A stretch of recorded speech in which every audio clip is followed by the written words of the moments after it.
God, that is a great way to start off the video with that nuke sound. Oh, well, I'm back after a long disappearance with my newly updated top 5 360 shooters.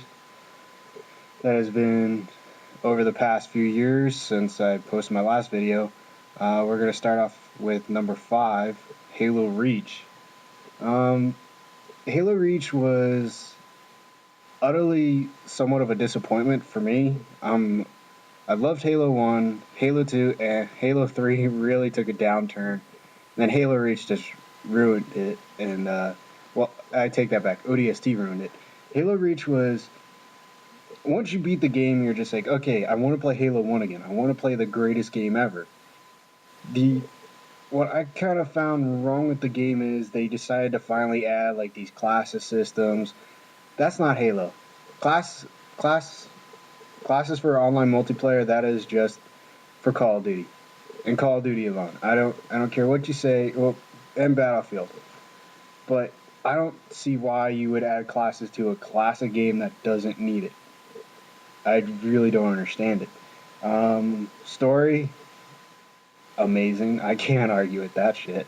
Then you had, well, the unlimited customizations with armor unlocks and ranking up and things like that. That was pretty fun to do. Pretty interesting way to go with the credit system in that game. A lot better than the Halo 3 multiplayer, I'll tell you that much. But yeah, my overall, out of a score of 5, I most likely give it a 3 out of 5. So yeah, that's that one. Number 4 is gonna be an oldie, Gears of War 2. Gears of War 2 was, I would say, a high point in my gaming. It was all I played for a while. I remember spending a couple... that came out my senior year in high school, I think. Yeah, it came out early senior year in high school. And that was a couple years ago. And played that nonstop for a couple summers, along with... I hate to say it. I'm not going to say it because that game's just an absolute disappointment. I'll probably post it in the description there for you guys. But Gears of War, great story, multiplayer. Cliffy B needs to learn how to put in dedicated servers. Has over 100 million or however much money he's making off this series, probably in the billions. He needs to learn how to just finally put it in a dedicated server. And once he does that, he's going to be able to, get a lot more people to like Gears. And honestly, there's nothing better than running around one piecing people with a shotgun.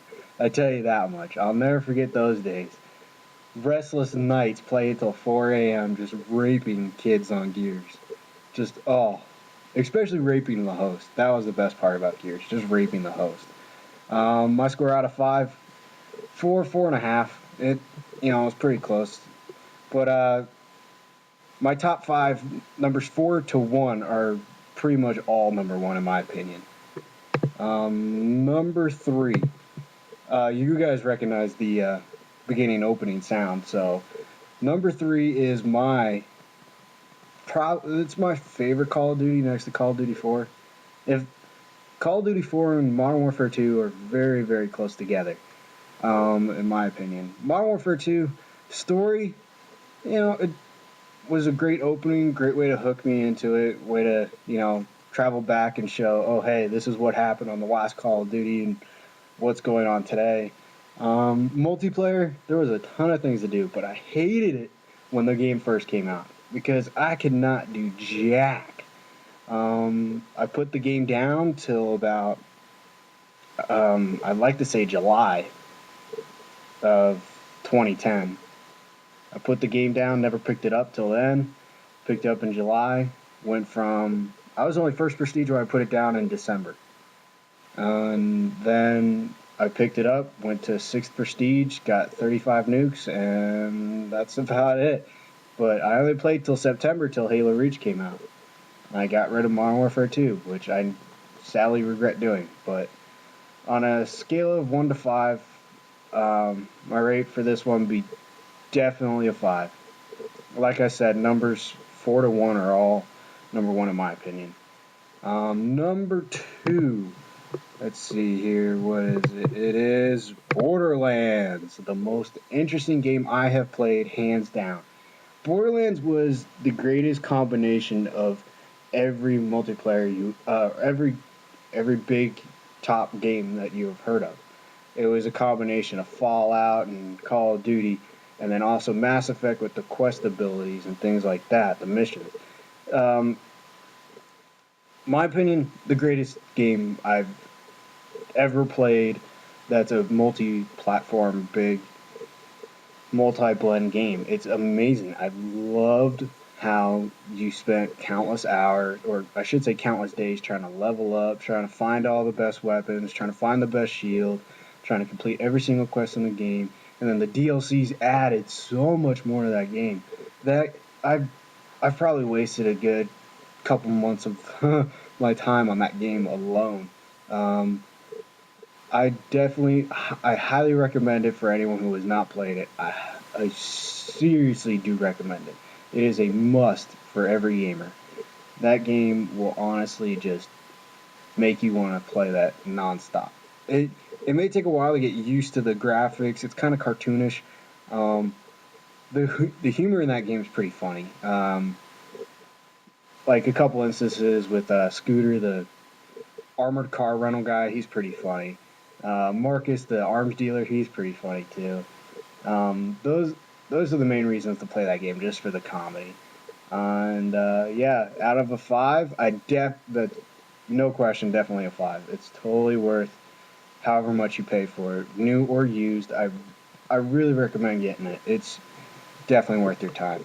So next one is number one, and this one is a great one. It's better than its sequel, Left 4 Dead 1. The reason why I'm not putting Left 4 Dead 2 is because Left 4 Dead 2 is an utter disappointment. Um, the difference between Left 4 Dead 1 and Left 4 Dead 2 is your AI bots. The AI bots in Left 4 Dead 1 were absolute geniuses. They actually knew what was going on around you. Left 4 Dead 2, if you were grabbed by a smoker, you would die. Even on easy, you would die. It's that stupid. I it, I was so frustrated when I picked it up. Honestly, it was a waste of my time.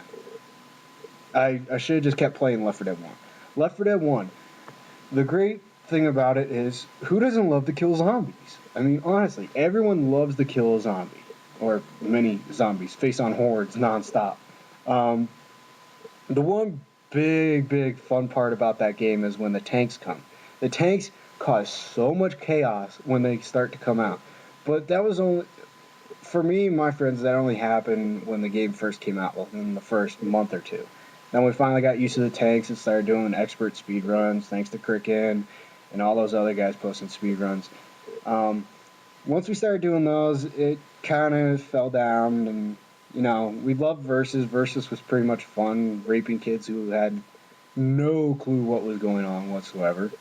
Um, but yeah, my fondest memory of Left 4 Dead was we were actually playing the demo of it, and we were in the subway, and one of my friends goes, "Hey guys, there's a tank," and we look down the subway tunnel, and he's further ahead of us, and all of a sudden he comes flying, not running. He got hit by the tank, and he flew between us, and he flew all the way at the other end of the subway tunnel, and we're just like, "Okay, you're gone, bye bye," and we all all ass out of there. That that was probably my first tank memory. Tank memories are pretty much, everyone has had one if they played that game. The worst tank moment in their history of playing Left 4 Dead, everyone remembers it. It's that's a game that everyone knows how to play, and it's honestly so much fun.